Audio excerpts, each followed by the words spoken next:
Culturally, we're so confused of who we are. Our identities are easily molded, easily moved, easily manipulated. And doesn't that just sound perfect for a nation that is under the control and guided by this type of technocracy, this corporate power that is based on moving bodies, controlling populations to fulfill age-old plans. So, of course, if your only plan is to move bodies, to move populations in a specific direction, to reach an outcome, the only way to achieve that is to control those populations. And what better way to control populations than to control or real-time create their culture? And I would say that our culture has been developing over generations, but it's been steered and it's been controlled. Moreover, the American culture is not so much white, not so much black, as much as it is a media and consumerist culture. Society is very much a secular humanist arrangement, a lot more than it is a Christian type of collective. Christianity, in its true sense, has left this country a long time ago. And now we've gotten this new age enlightenment type of secular humanist and mainly a scientism type of based culture, right? So how do we know this? How can we just say this? What evidence do we have to prove that? Well, all you have to do is look at the media. Look at what is being taught in the schools. Look at the education system. We understand the education system is pretty much an entity, so it's fully controlled. Curriculum and so forth is fully controlled, and we see this postmodern type of education system that is being released onto society. Our culture is merely a reaction, not only to socioeconomic and historical things, but also the steered media, these steered industries that are controlled.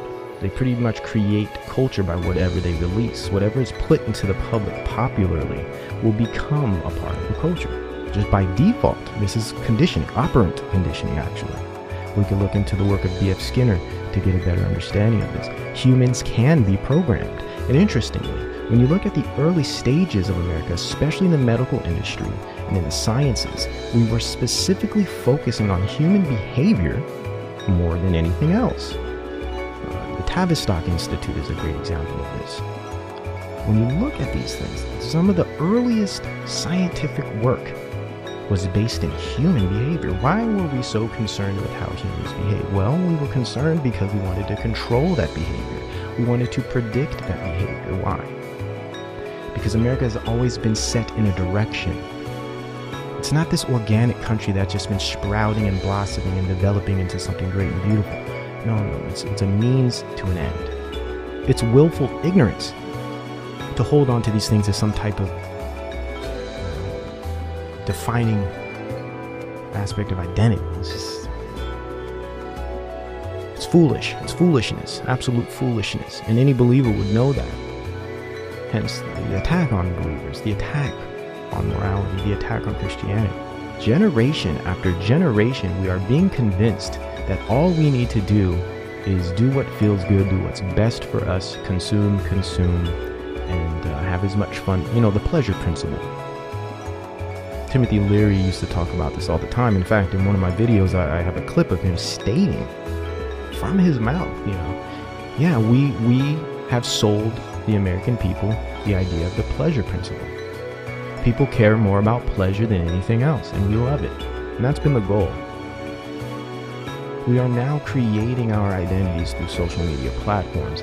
Not only creating them, but falsifying who we truly are, because we are interested in a reaction. We are interested in attention. We are interested in approval.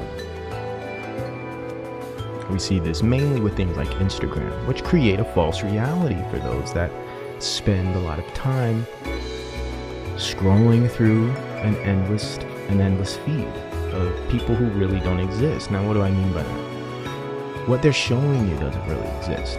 People curate their identities by creating a false sense of being, showing you what they want you to see.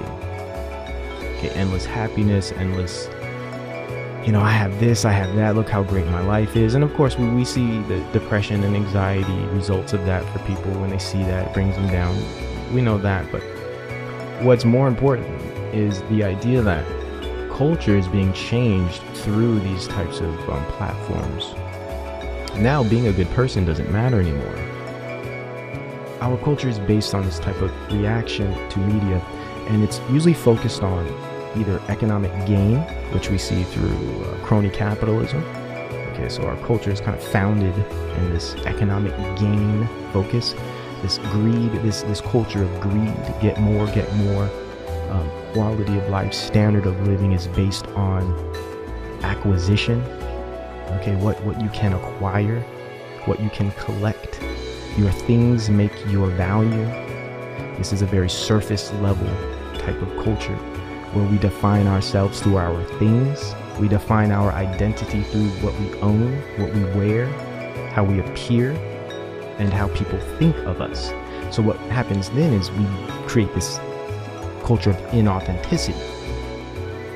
Culture technically comes through generational development, traditions passed down, belief systems, worldviews, and ethnic groups, tribalism, things like this. American culture is a reactionary culture, and that's what's interesting. It's not based in any true organic development. American culture, in a sense, has been made. It's been shaped and controlled from the beginning. You control culture, you control the world. Now we've been fed this idea of you control the banks, you control the world. Okay, to some extent, this statement is very true in many areas. Okay, we're not denying that at all. But what I believe, based on my studies, controlling culture is a lot more powerful. Okay, because the culture of a human being, the culture of a person, is what roots their identity. It's what roots their value system. And before, as we discussed, your identity and your value system is what creates the actions that you take in life.